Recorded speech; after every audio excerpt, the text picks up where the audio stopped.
O CPDOC, Centro de Pesquisa e Documentação Espírita, já tem 26 anos de vida. Tem dedicado todo esse tempo a pesquisas espíritas e também à busca de maior conhecimento espírita. Nós temos hoje a satisfação de entrevistar o grande pensador espírita Ney Paulo de Meira Albar, através de um conjunto de perguntas que serão feitas por vários participantes do CPDOC. Ney, é uma satisfação termos a oportunidade de entrevistá-lo e queria que inicialmente você comentasse sobre o papel do espiritismo e o papel da pesquisa espírita nos dias de hoje. Na verdade, falar sobre pesquisa espírita nos dias de hoje, né, não é muito simples, porque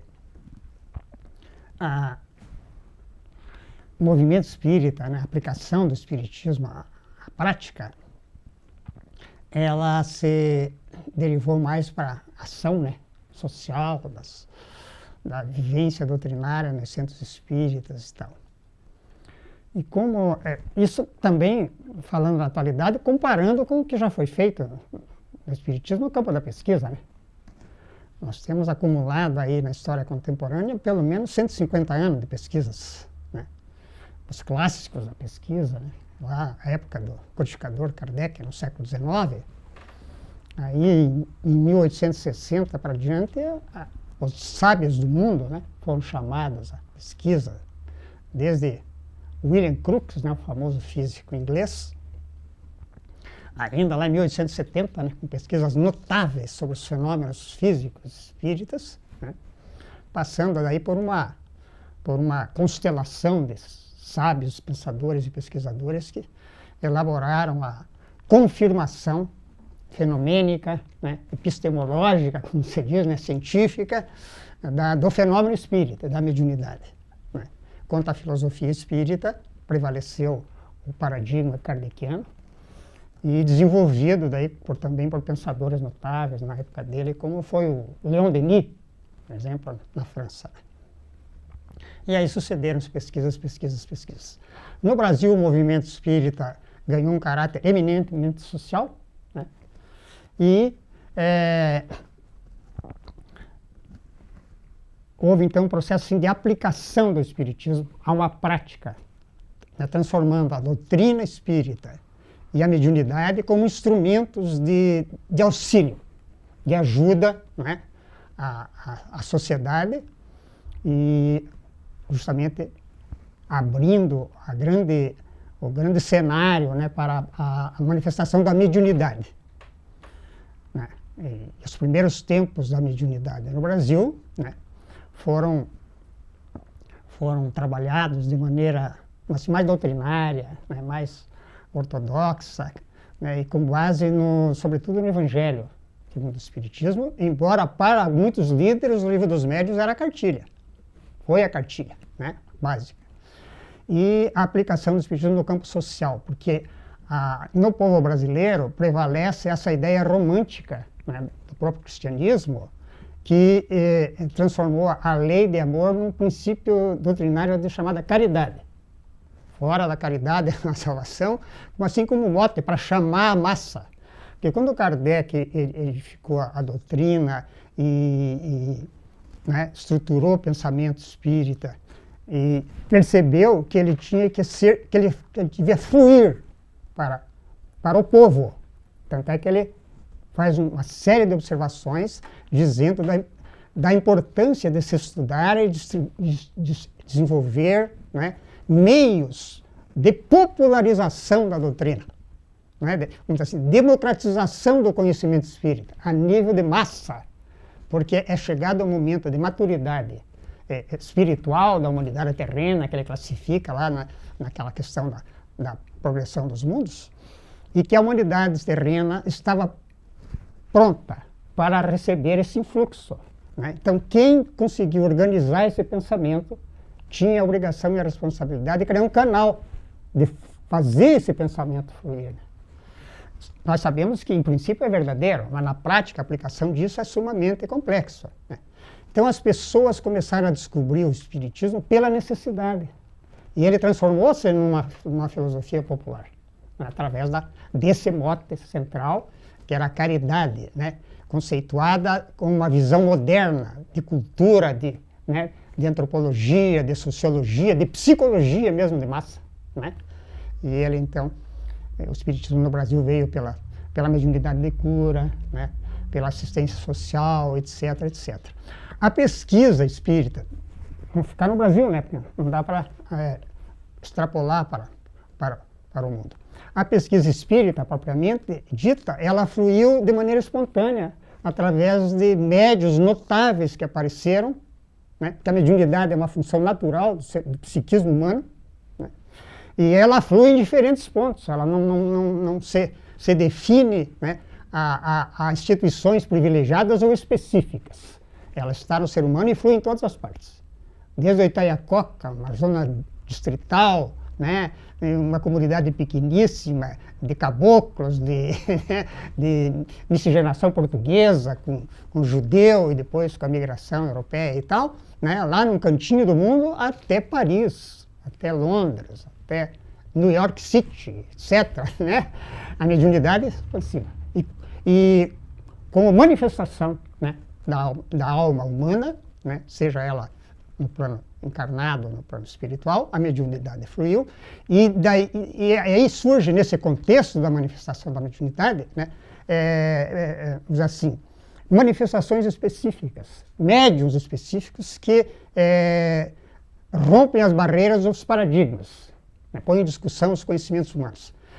No próprio Brasil, né, médiuns que não eram espíritas, pessoas católicas, por exemplo, em Belém do Pará, né, no caso da materialização, da pesquisa espírita, né, em Belém do Pará, a médium famosa, né, que manifestou o poder de materialização, Ana Prado, né, chegando a nível de materializar espíritos no mesmo grau em que o William Crookes, na Inglaterra, houvera pesquisado Florence Cook, né, e os espíritos se materializavam lá de maneira extraordinária, possibilitando ao cientista, né, registrar os sinais vitais, né, do espírito materializado, etc, etc.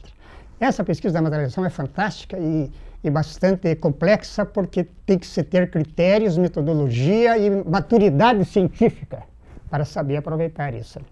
No Brasil mesmo, sempre houve médiuns notáveis. Por exemplo, a mediunidade de cura do Arigó rompe todos os paradigmas da medicina e da psicologia, né? Dizem até alguns estudiosos espíritos que foi pena que o Arigó não foi tão bem pesquisado como deveria ser. Ele foi pesquisado por acidente, num determinado momento, né, quando explodiu no mundo a chamada mediunidade de cura de intervenção cirúrgica, né, fenômenos que desafiam a biologia, a genética, né. Daí vem toda aquela pesquisa lá na década de 50 e 60, por exemplo, Tony Agpoa das Filipinas, né, e o Arigó aqui. A pesquisa do Arigó que os americanos fizeram, né, o Andrija Poarish, que é um pesquisador dos fenômenos no mundo inteiro, pesquisou esses grandes médiuns, eles chamavam de curadores, né? Há livros no Brasil, por exemplo, editado pela editora Pensamento. Se vocês tiverem oportunidade, vão pesquisar lá, CPDOC, que é uma instituição de estudo, nós precisamos aprofundar esses estudos e rever essa contribuição notável, né?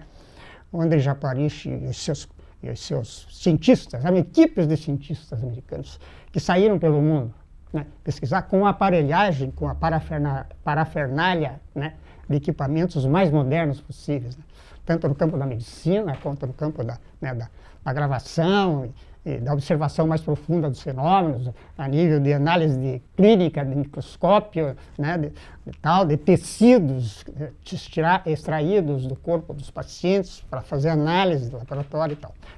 Posso falando? E só para citar assim esparsamente, né, existe a manifestação do fenômeno, né? O problema do movimento espírita é que não temos massa crítica, né? Pessoas mais gabaritadas para criarem um método, né? Estabelecerem um protocolo e unificarem essas pesquisas, não para provar o espiritismo nem a mediunidade, mas para contribuir cientificamente com a cultura, a fim de sensibilizar, né, a massa crítica científica a, de novo, né, encarar esse fenômeno como um fenômeno desafiador. Né? Porque a ciência, por exemplo, na física, a física desbravou todos os continentes da matéria, destruiu a matéria, né? E chegou a níveis invisíveis e quase espirituais, quase que transcendentes a matéria e o átomo, né? Porque o átomo é energia, né? O átomo é uma estruturação energética altamente complexa, a máxima, né, que apareceu no universo, Big Bang, aquela coisa toda. Então, quando você vai estudar o átomo, você sente lá já alguma coisa. Isso já é uma ilação filosófica espírita, né? Por exemplo, no Livro dos Espíritos, Kardec, lá na introdução, já fala, né? Tudo se liga, né? Do átomo ao arcanjo, tudo se liga no universo. Desde o átomo ao arcanjo, que também começou pelo átomo, não por ser átomo, como Guilherme Ribeiro, por exemplo, traduz no livro da FEB, né? A tradução francesa é pelo átomo. Há uma conotação totalmente diferente de ser átomo. Na verdade, ele organiza o átomo, né? Vai estudar lá o Petrobaldi, por exemplo, na química, na série estequiogenética e tal. Muito bem. Então, Arigó não foi bem pesquisado pelos brasileiros, né? E sofreu todas aquelas contingências. Merecia uma biografia, o Arigó, né? E um estudo e tal. Existem série de livros sobre ele, mas é um fenômeno espantoso, né? Então Ana Prado, né, na parte da materialização, o Arigó na área de cura, né? E o Chico Xavier na área intelectual, né? O maior médium do século XX. Indiscutivelmente, né? Uma antena psíquica estruturada dentro de um planejamento ordenador, que nós chamamos de comando espiritual. Né? O Consolador, o Espírito Verdade, o Espiritismo, nasce de um comando espiritual, de um projeto arquitetônico filosófico, não é? Da espiritualidade, e vai incidir a manifestação desse processo, né? O Espiritismo é um processo de informação, né? Sobre dimensões mais profundas do universo, né? E o Chico Xavier serviu de antena no século XX para criar obras desafiadoras na ciência, a religião e a filosofia, né? E a mediunidade foi ordenada por um mestre discutível, sob o ponto de vista ideológico, que foi Emmanuel. Toda a obra do Chico esteve sob o comando de Emmanuel.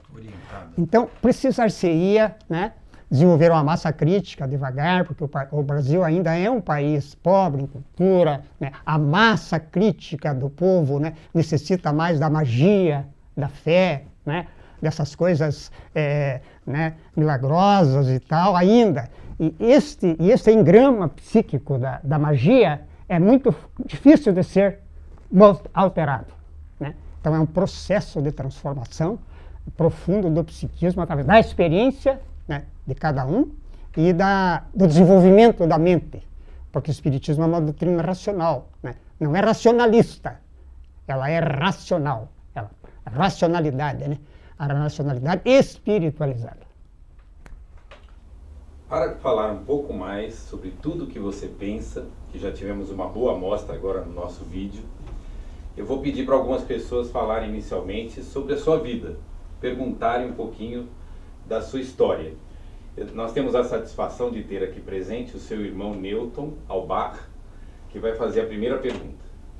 Você falou da mediunidade, dos fenômenos lá de Itaiococa, nós nascemos, né? E lá existe um conjunto de fenômenos, ou existiram fenômenos que nos levaram a conhecer mais tarde o Espiritismo. Eram fatos instituídos de doutrina espírita, onde havia nitidamente o fenômeno mediúnico. Fala um pouquinho sobre isso e a evolução desse movimento até chegar à condição atual. Pois é. Falasse da minha vida sobre Itaiococa, sobre a descoberta do Espiritismo, né? Só fazendo um parênteses, né? Porque eu esqueci, eu fui indelicado de agradecer ao CEPEDOC, vocês, né? E pedir desculpas, né? Pelo grande afastamento que a gente fez em função das circunstâncias da vida, né? E crises mesmo ideológicas e também pessoais, emocionais. Hoje eu vivo dos 15 anos para cá num estado de ostracismo, né? Sem ser absolutamente inoperante, né? Eu estudo espiritismo a fundo, né? Fui rever toda, né, a literatura que eu li desde os 17 anos, quando, né, saímos de Itaiococa aos 9 anos de idade para estudar fora.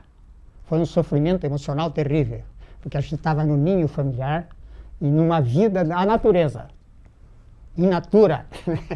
E no Brasil da época, as escolas rurais comparada com a de hoje, nossa, não dá para comparar, né? A limitação, o Brasil desenvolveu-se muito devagar, né? E o campo sempre foi esquecido pelo Brasil, né? E quando veio a ditadura militar, então pior, né? Aí criou-se um paradigma terrível de êxodo rural, por questão estratégica, não por questão econômica e social, né?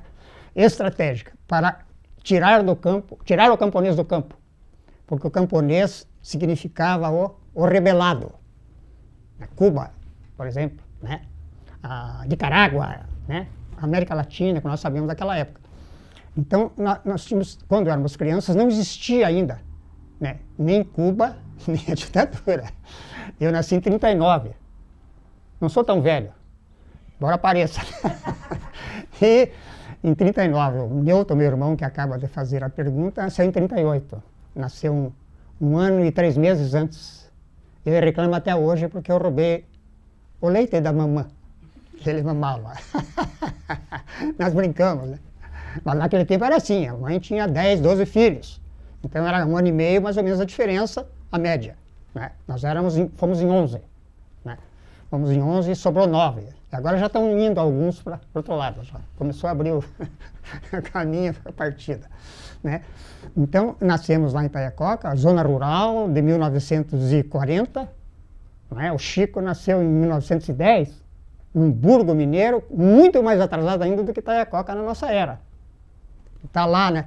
Um gênio moderno, um taumaturgo, um sábio, né? Que serviu de canal para revolucionar, inclusive ampliar a base doutrinária kardeciana, né? E abrindo hipóteses de trabalho para a ciência oficial. Hoje as pesquisas da ciência oficial ou dos pensadores, dos literatos modernos, eles estão se aproximando do espírito, porque só com as leis da matéria, como dizia Kardec, é impossível explicar certos fenômenos. Não só fenômenos espirituais de mediunidade, mas fenômenos psicológicos, né, e emocionais da criatura encarnada. Então, voltando à minha história, é muito difícil a pessoa falar sobre a sua própria história, né? A sua biografia. Nascemos lá em Itaiococa nessa condição. Mas nós tínhamos uma vantagem sobre a população em geral, porque nós já pertencíamos à elite dominante da região, né? Meu pai era cartorário, tinha cartório. E a minha mãe era agente federal dos Correios, né? E trazia uma bagagem de vivência familiar. Minha mãe era de descendência polonesa ou alemã. Era mais alemã do que polonesa na cultura, mas mais polaca na origem. E acontecia um fenômeno social interessante na época que os migrantes alemães, os imigrantes brancos poloneses, escolhiam para casar, para romper o paradigma, negro ou mulato. Até hoje, né, as polacas gostam muito de negro e vice-versa. Negro gosta muito de polaca. Né? Não está dentro do...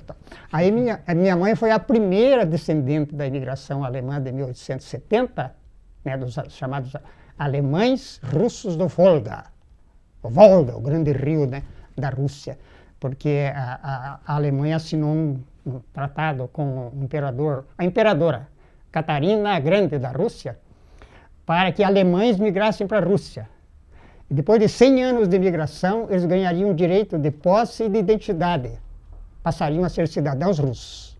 E deveriam daí cultivar a religião oficial do Império, né? A maioria dos alemães são protestantes. Aí comeram o pão que o diabo amassou na Rússia, né? Eles contam as histórias difíceis, né, da migração alemã na Rússia e tal. Foram lá para a província de Saratov, na Rússia, à margem do Volga. O Dom Pedro II, nosso imperador, né, em 1800 e pouco, indo aquelas aquelas feiras na Europa, lá, né, de onde ele descobriu o telefone, trouxe para o Brasil, né, daí os grandes projetos de ferrovia, né, nasce a ferrovia São Paulo-Rio Grande, nesse final, né, acontece uma guerra por causa disso, em 1893, os gaúchos se rebelaram, né, e houve a Revolução Federalista, em 1893, famosa, chegava no Paraná, parava. Né. É desse momento a história dos grandes heróis do Paraná, da Lapa, por exemplo, né, o general Carneiro e tal, que vinha da Guerra do Paraguai, comandou a defesa do Cerco da Lapa, que é famosíssimo, né. E daí os legalistas, vencendo a Revolução Federalista, né, fizeram a chacina. E é nesse momento que é assassinado na Serra do Mar o Barão de Guaraúna, o Barão de Cerro Azul, Ildefonso Pereira Corrêa, né, que foi o líder de Curitiba, que segurou a população de Curitiba ante a invasão dos revolucionários. Ele sofreu a pena disso. É muito famoso da história aqui, tem. E posso falando assim? Pode, fique à vontade. O Barão de Guaraúna sofreu as penalidades da lei e espíritas foram massacrados. E por incrível que pareça, o marechal comandante, né, por estranha contradição do destino, ele foi o Marechal Everton Quadros, um dos primeiros presidentes da Federação Espírita Brasileira, que veio por ordem na casa. Quando ele desceu do Rio de Janeiro e São Paulo por ferrovia, o problema da Revolução já tinha sido resolvido aqui em Curitiba, né? Os legalistas, o Exército impôs a Constituição Republicana, pôs ordem na casa, e o Everton Quadros comandou daí o prejuízo, rapaz. E aí a história do Paraná é cheia de contradições. E esse vulto espírita foi seriamente questionado daí pelos historiadores da época. Ele é presidente da FEB, né? Todos sabem, Everton Quadros, Marechal Everton Quadros, ali na época, antes do Bezerra, Dr. Bezerra, em 95, o Bezerra vai assumir, né? Tal. Muito bem. Muito bem. Então, voltando à vida pessoal, é muito difícil falar sobre ela, né? Aos 9 anos, nós tivemos que sair do nosso ninho e fomos para Ponta Grossa, cidade próxima, para estudar, fazer o primário. A gente saía do 3º ano da escola rural e entrava no 1º ano. Né? Por isso que eu me formei velho, eu me formei no ginásio com 15 anos. 15, 16 anos. Né? E tinha que repetir tudo de novo. Então foi uma experiência já de rompimento afetivo. E isso me marcou, né? Eu fui muito tempo uma pessoa triste, né? Até colegas de ginásio daí, porque você entra no ginásio, o ginásio é outra realidade na época, hoje chama 1º grau e tal. No ginásio você pegava pesado, porque a piazada, a meninada da época era fogo, era a brincadeira do pau de vinho. O pau de vinho era um L assim no chão, e você abria as pernas e ficava para lá. E vinham os caras dando burro, briga, tal. As disputas da época. E os moços da época eram mais ou menos assim, mesmo nos sítios, as brincadeiras eram assim pesadas. Caçada, enfrentar um boi, montar um cavalo, dominar tal. Então tal. Daí no ginásio a gente sofria muito esse impacto da... Imagina, eu sou magro até hoje, imagina na época, um piá de 11 anos, né, um palito e tal. Mas constrangido, humilhado, porque como Itaiacoca sofre o preconceito da burguesia tradicional da cidade, né? Que nem o que é a briga entre São Paulo e Rio de Janeiro. Você é carioca, você é paulista, tal, né? Ou você é catarina, você é catarina, existe isso, né? Ainda existe. Então, havia muita crítica, porque Itaiacoca era uma terra de caboclos, uma terra, né, de gente bem simples, falava o português arcaico, né? Messê, voz messê, né? Tudo bem, tá, compadre, comadre, né? Vamos na missa, vamos rezar, tal, né? Tem o vocabulário da região, né? Mas tudo caipira, assim, caipira, por isso nós admiramos a Inesita Barroso até hoje. Ela não defende a música sertaneja, ela defende a música caipira, que a raiz é a caipira. Muito bem, aí fomos fazer o ginásio. Nessa época nós já tínhamos vivido, com 9 anos, experiências mediúnicas, lá no Itaiacoca, uma terra sem dono, né? Zona rural, carro de boi, pele de burro, né? Carro de boi, montaria cavalo, tração animal para o arado, para fazer a roça. Não era agricultura, era roça. Roça. Né? Machado, foice, enxada. Trabalhamos na enxada, com Newton, nas férias, para compensar o sofrimento da escola em Ponta Grossa, tinha que pegar na enxada. E o velho, né, exigia. Então aprendemos todas essas coisas. Muito bem. Aí uma irmã nossa, que ainda está encarnada, a mais velha, com 86 anos, manifestou uma crise mediúnica. Umas crises nervosas estranhas. Né? E coincidiu, elas tinham 16 anos. Nós éramos crianças, no Newton. E nós íamos assistir daí sessões mediúnicas. Ocorreu o seguinte, ela começou a manifestar essas crises e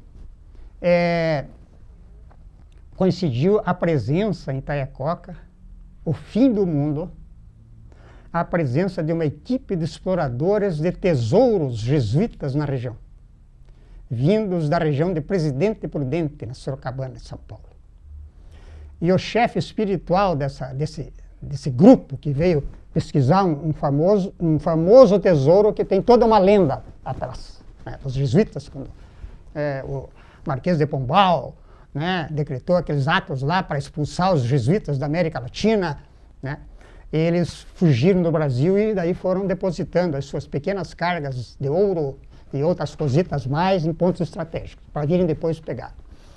E no nosso lugar tem uma formação geológica de arenito chamada Pedra Grande. É uma vila velha que tem na região dos Campos, é a mesma formação no povoado que nós nascemos, chamado Pedra Grande. É uma formação arenítica, semelhante, só que no mato, e a Vila Velha na campanha. Veio essa equipe de Presidente Prudente explorar o tesouro da Pedra Grande, e todas as lendas. Estamos escrevendo lá um livro sobre as lendas da Pedra Grande. Então, daí ocorrem fenômenos parapsicológicos no processo. Este senhor que liderava era esotérico, médium clarividente, de grande poder magnético. Magnético. Se ele desse um passe lá, você... Não tinha nada de... Né? O passe espírita de hoje e tal. Mas ele tinha essas capacidades. E era um conselheiro. Aí minha irmã em crise, ele falou, a Alda, a nossa irmã, de 16 anos, ela está em crise mediúnica. Então ela tem que desenvolver a mediunidade, que é o que se falava, né? Ser um tenor. Meu pai, embora católico, nós éramos família católica que dirigia o movimento da capela. Isso de bisavô. Nós é que comandávamos a religião na região. Porque naquele tempo, os laços de união da comunidade rural era a relação de compadrio, o compadre, né? Compadre que assume o afilhado como tal, para lhe proteger, relação de compadrio. E a Igreja Católica, são os laços da comunidade simples, né? Está perturbando muito? Não, tá ótimo. Muito bem. Esse folclore da vida, mas esse folclore da vida não é simples folclore, né? Ele é uma influência na identidade e na formação da tua personalidade. Mas a gente tinha intuitivamente essa visão de aceitar aquele fenômeno como normal. E embora os padres e os bispos que fossem lá e eram hospedados na nossa casa, né, é o demônio, é o diabo. E o primeiro bispo que assumiu a diocese de Ponta Grossa, Dom Antônio Mazarotto, a diocese de Ponta Grossa foi criada em 1926. Né? O cemitério histórico que eu estou pedindo para tombar, porque é mão de obra escrava e a construção de pedra, né? Foi feita uma gravação comigo semana retrasada, apareceu na RPC, agora eu sou global. Né? Fizeram 2 minutos e meio no Jornal do Meio-Dia para fazer essa coisa. O Dom Antônio Mazarotto assumiu a diocese de Ponta Grossa em 1929. Tudo era feito por Curitiba. Eu tenho livros da diocese de Curitiba com carimbo do bispo daqui, gerenciando cemitério e igreja dessas localidades e de Ponta Grossa toda. Muito bem. E este bispo foi um ferrenho preparado para combate ao espiritismo. Naquele tempo, os padres e os bispos não toleravam nada. Daí ele começou a criar pastorais. Depois vem o Frederico Koplenburg, não sei, coisa assim, E continuou esse trabalho, correu o Brasil inteiro, até hoje. Tem livros fantásticos de Copenhague, inclusive sobre o Espiritismo. Tem interpretação, 5, 6 volumes escritos. E o bispo de Ponta Grossa começou daí a editar pastorais, dando a indicação, né, o ato institucional número 1 do Bispado de Ponta Grossa, pastoral. Primeira questão, execrar os espíritas endemoniados, expulsar da igreja, né? Então, aquelas coisas da Inquisição que a gente falava, existiam assim, né, dessa forma. E meu pai na igreja. A comunidade católica reacionária, meu pai é antenor e a família, a Alda, médium, o antenor está obsedado, tomado pelo demônio, pelo diabo, né? Precisamos salvar o antenor e a família ou banir. Aí a igreja, na hora da missa, do sermão, o bispo expulsou a família da igreja. Gente! Aí chegou ao meio-dia, lá do almoço de padre, de bispo, macarronada, galinha caipira ao molho, né, vinho tinto especial para o padre, para o bispo, né, leitão assado, né, maionese caipira, e o bispo e o padre sentam à mesa felizes. Quando eles olham, quem está hospedando? Seu antenor e família. Fizeram aquele repasto bem simples ali, né? Porque padre e bispo come pouco. Limparam as prateleiras, a prataria, os pratos, né? E daí sentaram-se para fazer a cesta e conversarem. Depois da barriga cheia, a sobremesa, né? Cafezinho. Aí o bispo antenor, infelizmente eu vou ter que ter. Como é que é expulsar da igreja? Tem um nome lá, né? Como é que é o nome? Excomungar. Excomungar, porque você é espírita e você é espírita. E então você será excomungado da igreja. Mas espírita, padre? O que é espírita para o senhor? Daí ele falou, nosso padroeiro é Santo Antônio de Pádua, o maior médium da igreja em Lisboa, né? O maior médium da época foi Santo Antônio de Pádua, né? Há livros espíritas escritos sobre ele.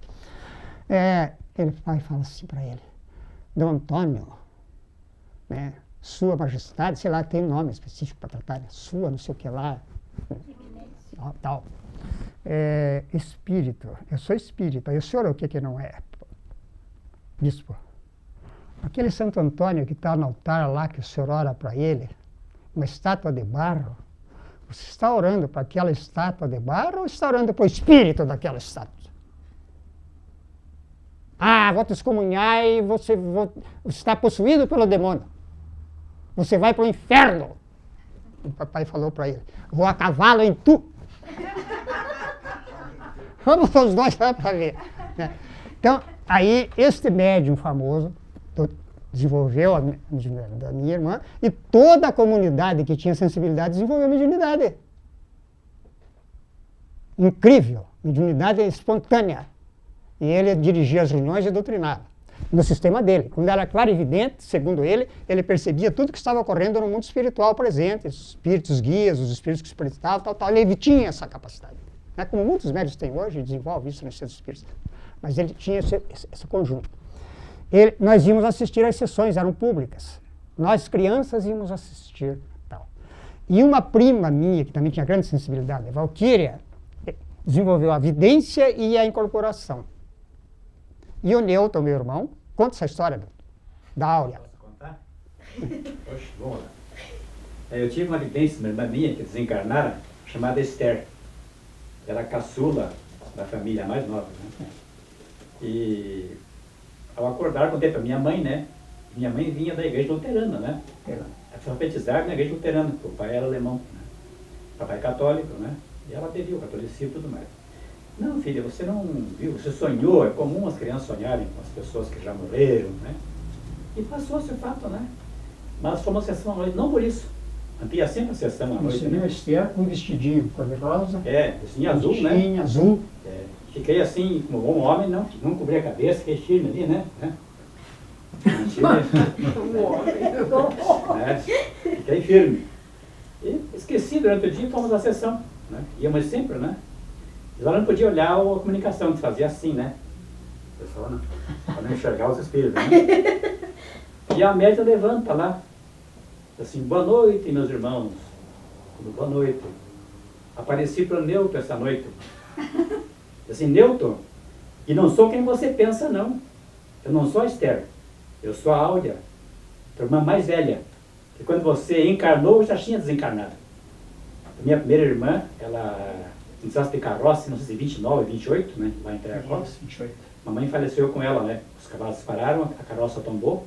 Minha mãe caiu com ela, abraçada, ela veio a falecer. E você vai ser um grande médico, aquela coisa, coloca um grande médico, né? Só de contar que apareceu para mim, não era quem eu pensava, era a Áurea. E falando com uma pessoa adulta, né? Falando normalmente, né? Coisas assim aconteciam, então, na mediunidade, sem espiritismo, né? Isso. Sendo que espírita lá no Taiacó.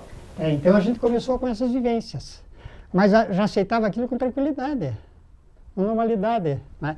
Aí esse seu Januário Zanon, que era o líder espiritual da equipe e tal, né, foi dando orientações para eles e, na verdade, não tiraram o cabedal, como dizia, o tesouro, né, que eles foram lá. Ficaram 8 meses usando dinamite, picareta e tal. Sondagem paranormal, se concentravam para achar o tesouro e tal, tal, tal. Então tem a lenda da Pedra Grande lá. E ele dizia para mim, ele começou a conversar comigo, ele me olhava, eu me achava o fim do mundo, né? Magrinho, andando no ginásio, aquela pesada, uns cavalos, uns animais. Aí, digo, poxa, eu não sou gente, eu sou um piquenico, como diz o Kretschmann na classificação biotipológica, né? Eu sou um pequenininho e mirrado e tal. O seu Januário olhou para o meu pai, olhou para mim e fez essa afirmação também que fizeram para você, né? Você é um tenor, esse moço aí, esse é o Ney, mais novo, tal, tá estudando em Ponta Grossa e tal, tal, tal. Ele olhou para mim assim, rapaz, você é um espiritão. Espiritão? Estou com 1,60 m. Não sei, assim, você vai ser, você tem como guia e como característica espiritual a fisiologia, você vai ser fisólogo. Você vai ser fisólogo. Pessoa maravilhosa, também tinha essa simplicidade. Aí, terminando o ginásio, nós descobrimos a mocidade espírita. Começamos no 2º grau, antigamente chamava científico, para as áreas científicas, e clássico para ir para direito, ciências, letras, era assim, o 2º grau. E descobrimos a mocidade espírita de Ponta Grossa. Nós tínhamos uma prima, no trabalho que nós fazíamos na loja, que nós somos empregados comerciários, trabalhando 8 horas por dia, 50 horas por semana e não tendo sábado e domingo. Ali que eu peguei a doença da magreza crônica. E às 7 horas estava no colégio, até às 11 da noite. Tudo isso foi marcando. E nós tínhamos uma prima que começou a trazer livros de médiuns para a gente ler, romances, né? Vingança do Judeu, da Ivone Pereira. É, Ivone Pereira, Vingança do Judeu. Rochester. A primeira foi Rochester. Aqueles romances de arrebentar a cabeça, né? O Conde Rochester, uma médium russa, famosa, chamado, não sei o que, Krijanovsky. Né? W. Krijanovsky, né? Deve ser Voslava Krijanovsky. Livros clássicos, vocês devem ler. Vingança do Judeu, daí lemos o Faraó Merneptah, que é a história de Moisés e a escravidão no Egito. Coisa fantástica. Ramsés II, toda aquela lenda do povo judeu, tal. Daí livros da Ivone Pereira, os romances, Amor e Ódio. Amor e Ódio me despertou para o amor e a busca da mulher ideal, né? E a responsabilidade da união pelo amor e da programação reencarnatória e tal. Amor e ódio, né? Amor romântico, amor ideal, tal. E também. Então, através da literatura, nós fomos... Daí ela começou a trazer André Luiz para nós. Nesse interregno, descobrimos a mocidade. Ela mesma nos convidou para ir à mocidade. Daí descobrimos a UMEC de Ponta Grossa, União da Mocidade Espírita Cristã. Nós fomos formados no modelo espírita cristão. Né? Mas ele era tão bom, tão agradável, sabe? A mocidade ela era ligada ao centro, mas ela tinha autonomia, inclusive de organização administrativa, né? De presidente, tal. Era um ensaio para os moços, mas era assim uma espécie de um centro lítero espírita artístico, porque os líderes eles misturavam, né, com o estudo doutrinário, com os comentários dos livros e orientar os moços para estudar, para ler, eles misturavam a arte como o grande, né, motivador da sensibilidade daquele grupo para criar um laço extraordinário. Então a poesia tinha os declamadores do centro, os poetas, né, poetas da cidade, né, declamavam poesias dele, né? O Fidélis Alves, por exemplo, é um poeta famoso da localidade. Ele sempre declamava, já velhinho, de bordão, ia lá, se encostava na mesinha da frente lá da mocidade e declamava a caveira. Caveira, olhos arregalados até os dentes. Olhe bem, parece que ela ri da gente. E daí ele declamava a poesia. Esse é o Joaninho Sabatella e tal. Muito bem. Então, falar da minha vida é 4 horas. Para terminar, para dar na formação espírita, começamos a ler, fomos ao MEC e descobrimos o movimento espírita. E desenvolveu-nos, porque o moço tem esse elan, né? Esse elan espiritual, essa chama, né? De se entusiasmar por um ideal, por uma ideia, por um sonho, né? E ali se desenhou o sonho romântico do espiritismo transformador do mundo. E que nós éramos obreiros, tarefeiros deste processo, de pegar a doutrina e aplicar a si mesmo e à vida. Aí participamos de tudo que vocês imaginaram, de albergue noturno, de lares espíritas. Começamos a distribuir sopa nas favelas, começaram a aparecer as primeiras favelas na periferia de Ponta Grossa. Nós íamos lá, levávamos 4 latas de 20 quilos, de 18 litros, chama, né, de sopa feita numa instituição da vila. Né? E punhamos num carrinho de mão, e os meninos do próprio lar, e nós descíamos ladeira abaixo, lá no Olho d'Água, São João Maria, que agora é a Casa Transitória Fabiana de Jesus, onde a gente trabalha, e em 1959 nós começamos a trabalhar lá. Aí dávamos aulinha para as crianças, distribuía bala, remédio, roupa, aquela coisa toda. Fomos unindo a comunidade, né? E hoje é uma instituição concretizada, com toda a exigência burocrática para funcionar, né? Diversas atividades de formação profissional, qualificação profissional, artesanato, babá, e estamos introduzindo agora a parte doutrinária. Muito bem. Da UMEC nós fomos para o Centro Espírita e Ponta Grossa já fazia, é o que eu digo até hoje, né? Ponta Grossa fez o melhor movimento espírita do Paraná da época e se refletiu no Brasil. Nós trazíamos todos os expoentes da doutrina para fazer palestras, conferências. As confraternizações de mocidade, né? Elas eram tão assim, motivadoras para nós que estávamos no trabalho heróico de missionários. Entende? Tal, você levava aquilo com uma fidelidade espartana. Né? E organizávamos confraternizações de mocidade. Nós, os caboclinhos do Itaiococa, com uma meia dúzia de gente de Ponta Grossa, organizamos movimentos no Paraná. O Newton realizou sozinho, praticamente, em Maringá, que depois vai criar uma reação no movimento espírita estadual, né? E ele patrocinou, acho que é a terceira confraternização de mocidades espíritas do Paraná. Ele e a ex-esposa Maria Tereza, que estava aqui, né? Mãe do Saulo, né? E mais três filhos. Ele e a Maria Tereza saíram de Curitiba e foram para a Terra do Pó, Maringá, que hoje é universitária. Naquele tempo, o norte do Paraná era só estrada de chão, né? Eles chamavam dos pé vermelho. Isso. O Richa veio para cá, foi o governador, trouxe os pés vermelhos para o governo dele. E Maringá, tá chato esse papo? Não, tá ótimo. Vamos ver o que sobra. Nós né? temos mais assuntos aí, vamos tocar. Então vamos tentar caminhar para o fim. Aí fazíamos as confraternizações. Só para vocês contarem, para vocês perceberem como foi a luta e que ninguém estava para brincar. Você tinha mesmo aquilo no sangue, na alma, né? certamente trouxemos da espiritualidade essa marca, esse sinal para fluir. Vai ser um grande médium, você é um fisólogo. Entendeu? Aí, as confraternizações de mocidades, que coisa fantástica. Formamos gerações de espíritas. E nesse pique de estudo, né, de competição esportiva espírita, nós fazíamos concursos de oratória espírita para desenvolver a capacidade do moço de comunicação, de desenvolver exposição na mocidade, né?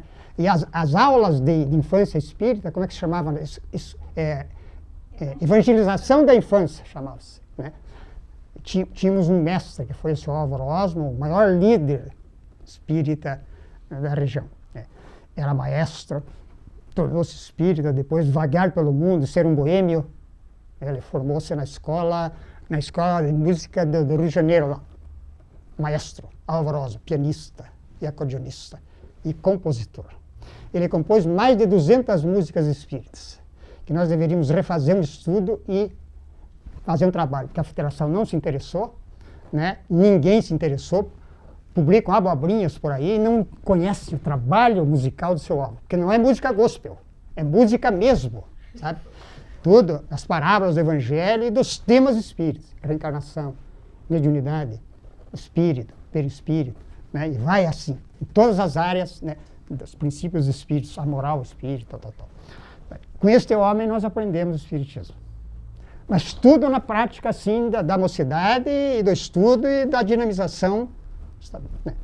Não, tudo bem. E as confraternizações de mocidade que eu me lembrei, quando o Newton organiza a terceira confraternização de mocidades espíritas do Paraná e Maringá, foi tão desgastante, sabe? E a vida dele naquele momento foi tão intensamente, né, exigente com ele, né, que ele teve como consequência uma tuberculose. Gente, o Saulo era nascido, né, estava no Maringá. Aí ele pediu transferência para Curitiba, conseguiu licença do INSS, comerciário, e fez o tratamento. Daí o sogro dele, pai da Maria Teresa, seu Pedro, deu cobertura total e ele foi se recuperando devagarzinho. Eu lembro muito bem disso porque quando eu abracei ele na despedida com o Telmo, se lembra? A gente chorou de emoção, mas não sabia que já estava no orgânico a dedicação. Então, sacrifícios pela doutrina, como houve sacrifício pelo cristianismo, também existe de alguma forma nos dias atuais, né? Mas não é o sacrifício da imposição de uma força externa, é de uma solicitação. Você quer transformar o mundo já. O espiritismo, pá, né? Nós tínhamos, é o terceiro milênio, é a nova era, né? É a era crística, é a religião cósmica do amor, pá. Pietro Baldi fala sobre a religião cósmica do amor. Né? Grande síntese, cientista, cara fantástico, né? É um realismo fantástico, né? E que mais? Talvez seja interessante a gente falar isso para vocês perceberem, né, como é que é a história individual dos verdadeiros participantes do espiritismo, com todos os limites, né, e com todas as imperfeições próprias do ser humano, né? Muito bem. Aí veio a era do movimento federativo. Lembra que no Brasil, nessa época, acho que o Mauro pegou ainda, né, a necessidade de um confronto ideológico administrativo com a FEB, no sentido de democratizar o movimento e equalizar o poder, dividir o poder de administração do movimento espírita, né? Então surgiu o Conselho Federativo Nacional e os Conselhos Regionais Espíritas, lá na USP, São Paulo, a mesma coisa, né? Todos os estados do Brasil. E no Paraná nós chamamos os Conselhos Regionais de Uniões Regionais Espíritas, porque surgiu uma disputa política. A Federação Espírita do Paraná no sul, em Curitiba, sediado. O norte ficava lá em cima, norte do Paraná, né? Ele recebia mais influência do espiritismo de São Paulo. E o intercâmbio ali no norte do Paraná foi intenso nessa época, né? Aí paulistas que vieram para lá e tal, tiveram uma visão administrativa e propuseram um confronto com a federação, né? Um conflito administrativo, político, de administração do movimento espírita, né? E o Dr. Flávio Pasquinelli, né, liderou esse movimento no norte. Aí os vetustos né, administradores da Federação Espírita do Paraná tiveram que balançar o coreto. E um dos administradores era o capitão Honório Melo, que tinha uma forte experiência no campo administrativo. Né, então.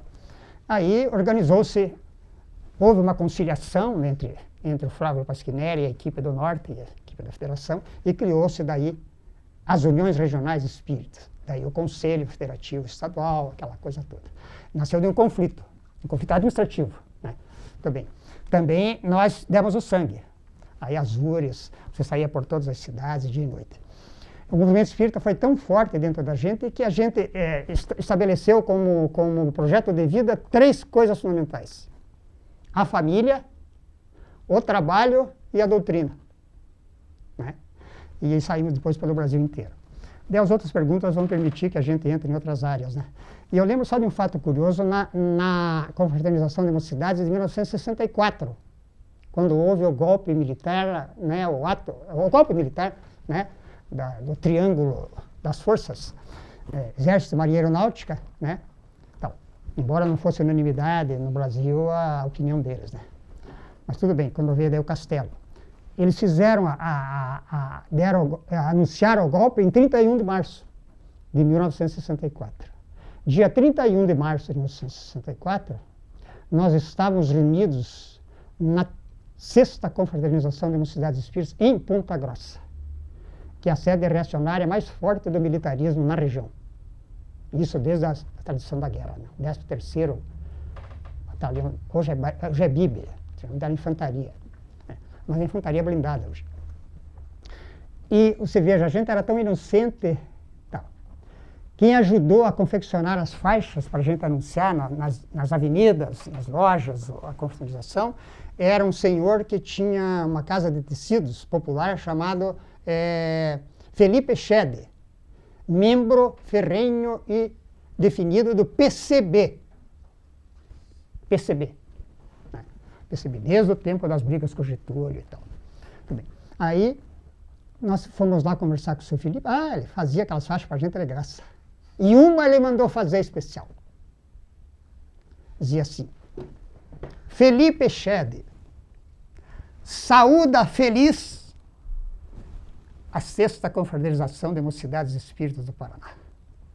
E colocou no melhor entroncamento da cidade, na Avenida Vicente Machado, na Praça Barão do Guaraúna, entre a Paula Xavier e a Vicente Machado. É onde você chega em Ponta Grossa e dá de cara com eu e o Gustavo Biscaia e o Carlos saíamos à noite com escadas para pregar as faixas, amarrar os postes. Aquilo era um heroísmo. Aí, muito bem. Os homens dão o golpe em dia 31, que era a abertura da confraternização. Eu estou lá na administração da confraternização, recebendo gente, catalogando, pondo etiquetas, crachá, visitantes, e recebendo e organizando a noite, que nem você faz, e papapá, a noite da noite, eu palestrante da noite, Edivaldo, Newton Boixaia, Jaco Osman, era gente desse quilate. Muito bem. Outros, Hernani Guimarães Andrade participou da Confraternização de Mocidade, nossa. Aquele de Belo Horizonte, aquele professor famoso, Rubens Romanelli, cara, era uma cabeça, né? Ele que definiu o termo kardeciano. Ele era especialista em linguística, em grego, não sei o que lá. Muito bem. Aí, essa faixa estava lá, Felipe Schede. A comunidade de Ponta Grossa inteira sabia que ele era comunista. Estourou a Revolução. E o 13RI de Ponta Grossa é a sede da ditadura da região, Paraná e Santa Catarina. Um capitão famoso de lá consta dos processos de tortura, de presa, eles chamavam de... Como é que chama as pessoas que não se conformavam? Eram os subversivos. Né? Bem, aí aconteceu o seguinte. No dia 31, aconteceu uma tempestade em Ponta Grossa. E a Avenida Vicente Machado é o canal da Ventania. Fez ali um tornado e arrebentou a faixa. E os vetussos da Federação Espírita Urbana chegaram de mim assim, dedo. Seu irresponsável! Colocando o nome do Espiritismo na Rua da Amargura! Eu não entendi bem o que era. Ainda bem que eu não entendi. Não, mas Felipe Schede, onde é que está com a cabeça? Comunista! Tipo, vamos lá prender ele. Claro que foram prender ele. Muito bem. E alguns espíritas que eram da política, tinha um que era marxista, leninista, de família, Ricardo Engel, cara de uma dialética boa. O Ricardo foi preso pela ditadura no 13º. E ficou lá preso muitos dias. Aí o Guaraci, os líderes locais, o Álvaro Oswald, convocaram o comando do 13 para fazer uma reunião no Francisco de Assis e discutir a questão da repressão contra espíritas. Daí o comandante, não poder vir, mandou um representante, que era, acho que era um major. O major chegou lá, se dizendo espírita, e daí se desculpou e tal, e que o vereador Ricardo Engel não foi preso por ideologia, por ser espírita, mas sim pela sua ideologia agressiva. Então a gente viveu todas as experiências, né? Na mocidade, foi entrosando no movimento federativo, fomos calços do movimento federativo, e daí eu vim para Curitiba. O Newton veio antes, e foi se formando a equipe do Luz Eterna. Daí foram esses trabalhos todos que vocês conhecem, do Luz Eterna, que nós vamos focalizar depois, a educação espírita do Luiz Vasconcelos, tal, e demos o sangue. Então, por diversas etapas, a gente viveu. Muito bom, conhecemos bastante da sua vida, e isso abre espaço para a gente discutir alguns temas mais específicos que alguns colegas vão perguntar. No segundo bloco, nós vamos já tomar um desses temas, que é a mediunidade.